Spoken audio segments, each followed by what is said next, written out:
Yeah, that is a question I would want to come back to in a while. I wanted to ask if there is any personal story that you have where, now I'll contextualize it in a different manner. Uh, Loss being loss of anything. You have an idea, it did not go the way that you wanted about it, uh, about your life, about your relationship, about your money, career, friendship, relationship, anything at all. Uh, People go into depression when their pets die these days. I think younger, when we weren't as wise, we would have laughed aloud, what is this nonsense happening? But these days it's politically incorrect to think so also, and we are also learning as we go along that love is love and that kind of thing. So my question to you is there any personal episode where a sense of loss of some kind brought you to a change in your mindset or a lifestyle change or something that you actively pursued after you realized that uh, this wasn't what you actually should have wanted, or whatever lesson that life got you at that point of time? So some loss that led to internal growth which changed your either your mindset or your habits or something.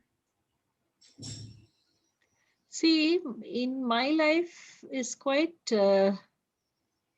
different from most people's because I lost parents very young. Okay. So I have faced loss quite upfront. Like I lost my dad when I was 13 and I lost my mother when I was 23.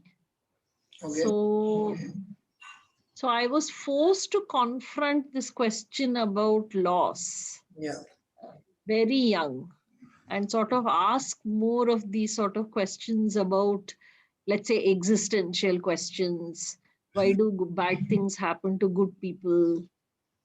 What can be done? What is a preventable loss versus something that is outside of your control, and therefore you just have to learn to accept it?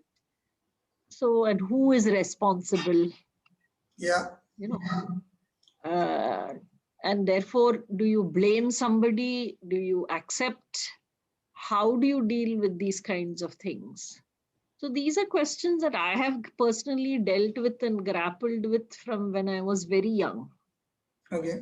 And that, in fact, in many ways, is what put me on the path to, or found me more and more interested in Buddhism, because I was interested in a question of how can one live as a more enlightened human being. So, and that is one of the questions that Buddhism seeks to answer.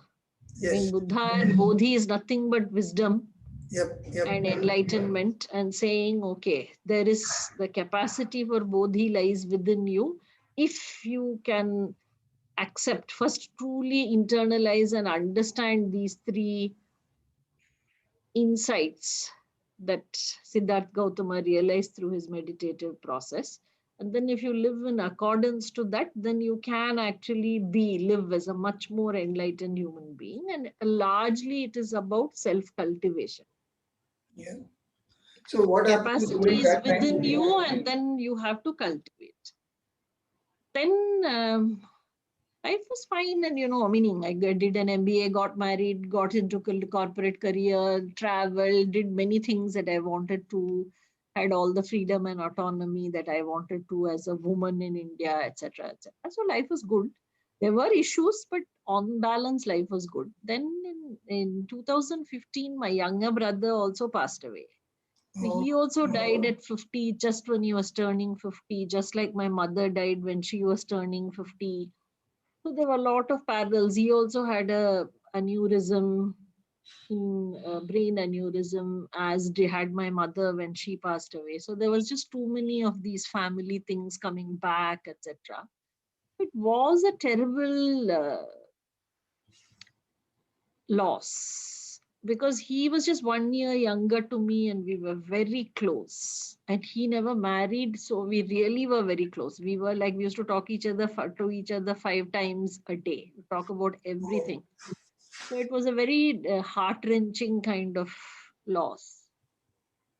So in that loss, the only way in which I could sort of try to come to terms with it was, and to in some ways positivize what in many ways was a tragedy, was to say, can I do something that will keep his memory alive?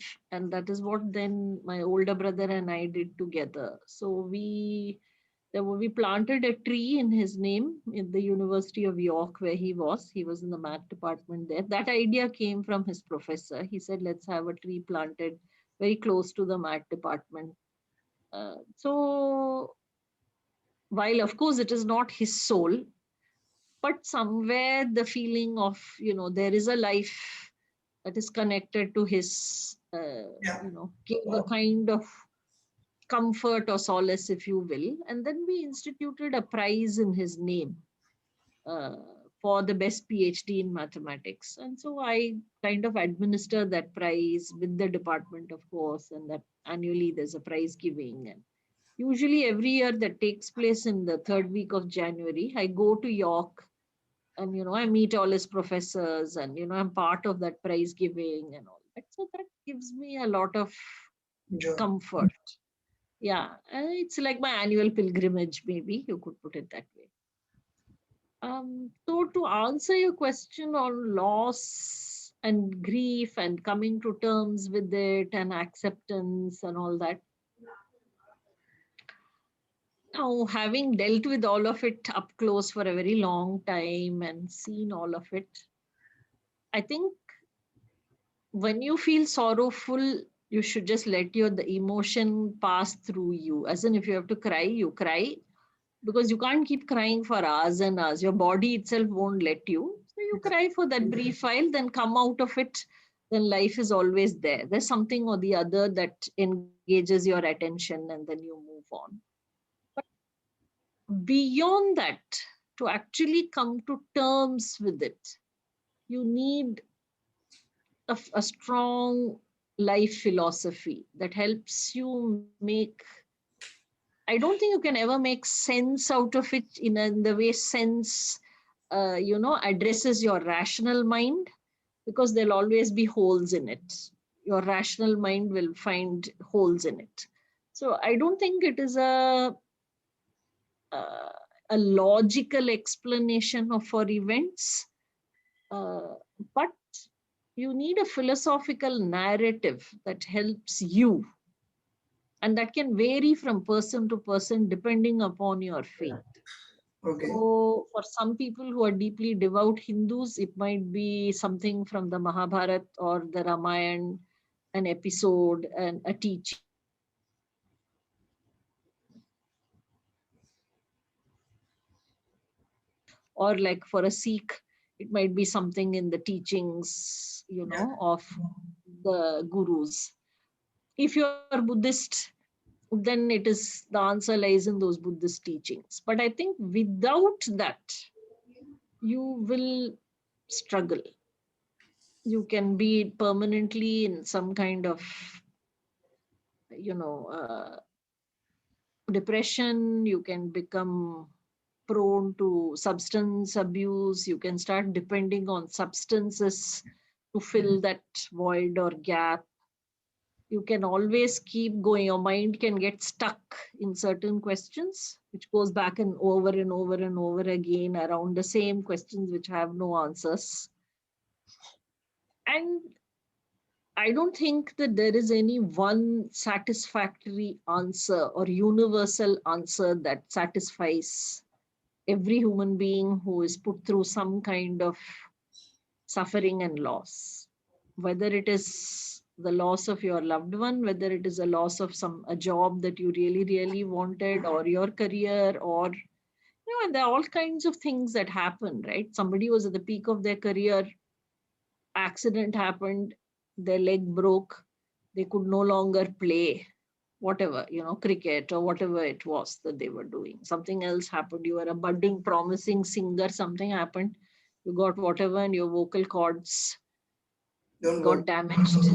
Yeah. So you could have been a great professional singer, but it was stopped because, so many people, and these events are, can, when you look at it, can be very random. Yeah. I So mean, one there is also, absolutely no logical causal explanation for why it happened to that person at that point. None. yeah. I've reasoned it, I've read it, I've looked at it this way, that way, every kind of theory. None. Okay. One place where I want to dig a little deeper, it may seem harsh, but I will set the context. So, when you have had the experience of these people who are close to you passing away, I would want to refer to your brother because that's the latest and is far more recent in terms of memory, in terms of feeling for you. And obviously, you also lived a life where you saw all the ups and downs we spoke of earlier in the podcast about being successful at what you did and traveled abroad and got a better understanding of things that helped you in your career or your personal life. Now, if I were to contextualize this person who has it all in a way on the surface of it and faces a loss like you did, uh, has it ever provoked you to look at your own mortality of sorts? Is there a sense of, now I'll tell you where this question is coming from. We're talking about the topic is sacrifice outdated. Now we've gone into a sense of sacrifice which is life bringing an episode to us, which forces us to sacrifice something that is very dear to us. It is like you also talked about a lot of other things that one can feel pained about. I am pained about something because it means something to me. Now, when that part of me is taken away, uh, there is also this grave sense of loss that I feel inside, which is so personal that I know that nobody around me also, even in the matters of husband and wife. So, if my wife, when my wife lost her father, I was quite much in control. When I lost my father, the feelings were absolutely different because of the sense of connection that one feels about it. So, my question to you, when you lost your brother, has it ever seemed to you that besides the philosophy that one has to adopt so that one can adapt to the rest of the living life as much as we have to make sense of the world as much as we can with our limited resources, brain wise or answer wise that we get? But just the hardcore, pure fact of a sense of mortality, of yourself as an idea, of yourself as a physical entity. Did any of that strike you? Did any of the fears, doubts about what is it? Has it? Because when we look at, I'm talking about Buddha now, not to color this whole episode as a Buddhist outlook, but as a person also, he is the one who's placed these elements of um, things happening to us which take away stuff. So illness and old age and death, being the loss of health, the loss of youth, and the loss of life, of course. And that is what provoked him to search and whatever he got in different ways, different beliefs within the Buddhist terminology also. But that is unimportant as of right now. The important part is have you had an internal dialogue about that with yourself? Okay, like I in an episode that is going to be aired next week, one of the examples I gave, one of my our family friends lost, we lost an uncle. So when I went there and auntie was there, and they all think very well of me, and like this guy is internally sorted. And so she was saying, "Look, Bunty, what happened?" And she was crying. I said, "Auntie, why are you crying? We are all going there." And suddenly, the some people in the room burst out laughing, although it was a Hmm. very serious. Solemn and somber moment, but yes. Yeah. So even she was first she was confused. What did this mean? Like she was more in that realm of crying, crying. Mm-mm. But later she stopped and she smiled and she said, "Bunty ko kuch matlab, Bunty won't understand." Like I told you. But Mm-mm. she that flow was stopped. So has there been a sense of, have you accepted loss better? Have you accepted yourself is more mortal or more, यार होगा ये सब तो मेरे साथ भी कभी ना कभी होगा यार. Has there been any line of thought on those lines ever?